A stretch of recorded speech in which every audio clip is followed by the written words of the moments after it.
কাক একটি সাধারণ পাখি যাকে আমরা প্রতিদিনই দেখি, কিন্তু যার আচরণের মধ্যে লুকিয়ে আছে প্রকৃতির এক অবিশ্বাস্য রহস্য। এই বুদ্ধিমান পাখিটি শুধু খাবার খোঁজায় পারদর্শী নয়, বরং নিজের শরীরের যত্ন নেওয়ার ক্ষেত্রেও প্রায় বৈজ্ঞানিক পদ্ধতি ব্যবহার করে। আশ্চর্য হলেও সত্য, কাক যখন অসুস্থ বোধ করে তখন সে মানুষের মতো কোনো ডাক্তারের কাছে নয়, বরং যায় পিঁপড়েদের উপনিবেশে, যাকে বলা হয় অ্যান্টহিল বা পিঁপড়ের ঢিবি। প্রকৃতিতে এই প্রক্রিয়াটি পরিচিত অ্যান্টিং নামে, যা কেবল কাক নয়, প্রায় 200-র বেশি প্রজাতির পাখির মধ্যে দেখা যায়।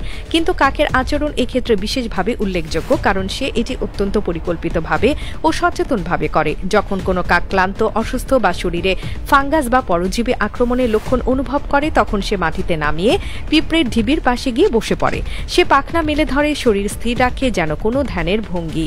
ধীরে ধীরে শত শত পিঁপড়ে তার পা বেয়ে উঠে আসে এবং শরীরের উপর দিয়ে ঘুরতে শুরু করে। বাইরে থেকে দেখতে এটি অদ্ভুত দৃশ্য মনে হলেও এর পেছনে রয়েছে এক নিখুঁত প্রাকৃতিক চিকিৎসা বিজ্ঞান। পিঁপড়েরা যখন শরীরের উপর ওঠে তখন তারা নিজেদের প্রতিরক্ষা রাসায়নিক ফর্মিক অ্যাসিড নিঃসরণ করে।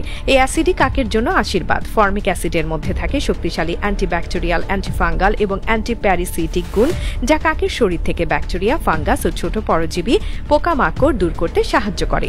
এটি এক ধরনের প্রাকৃতিক জীবাণুনাশক যা ওষুধের মতো কাজ করে। অর্থাৎ কাক জানে কিভাবে প্রকৃতি নিজস্ব রসায়ন ব্যবহার করে নিজের অসুখ সারাতে হয়, যা এক অর্থে প্রাকৃতিক চিকিৎসার নিখুঁত উদাহরণ। বিজ্ঞানীরা এই প্রক্রিয়াকে দুই ভাগে ভাগ করেছেন, প্যাসিভ অ্যান্টিং এবং অ্যাক্টিভ অ্যান্টিং। প্যাসিভ অবস্থায় কাক নিজের শরীর পিঁপড়ের ঢিবের উপর রেখে বসে থাকে, যাতে পিঁপড়েরা তার গায়ে নিজেরাই উঠে আসে। আবার অনেক সময় কাক নিজের ঠোঁট দিয়ে পিঁপড়ে ধরে শরীরের বিভিন্ন অংশে ঘষে দেয়। এটি অ্যাক্টিভ অ্যান্টিং।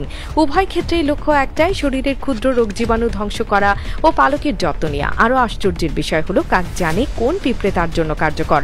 তারা সাধারণত এমন প্রজাতি বেছে নেয় যেগুলোতে ফর্মিক অ্যাসিডের পরিমাণ বেশি, যেমন লাল পিঁপড়ে। অনেক গবেষণায় দেখা গেছে কাক এমনকি বৃষ্টির পরে এই প্রক্রিয়াটি বেশি করে, কারণ আর্দ্র পরিবেশে ফাঙ্গাসের প্রবণতা বাড়ে।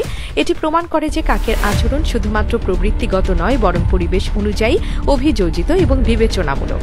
এই আচরণ শুধু কাকের শারীরিক যত্ন নয়, বরং প্রাণী জগতের বুদ্ধিমত্তারও এক উজ্জ্বল উদাহরণ। যেখানে মানুষ এখনো অর্গানিক চিকিৎসা ও প্রাকৃতিক ওষুধ নিয়ে গবেষণা করছে, সেখানে কাক হাজার বছর ধরে নিজের শরীর পরিষ্কার রাখার এমন রাসায়নিক পদ্ধতি ব্যবহার করছে কোনো ল্যাবরেটরি ছাড়াই।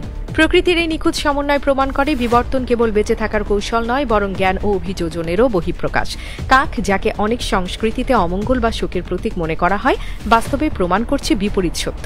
সে এক প্রাকৃতিক বিজ্ঞানী। সে জানে কিভাবে পৃথিবীর ক্ষুদ্র জীবগুলোর সাহায্যে নিজের জীবন রক্ষা করতে হয়। প্রকৃতি মনে হয় সবসময় তার ছাত্রদের শেখায়, শুধু আমরা মনোযোগ দিয়ে শুনি না।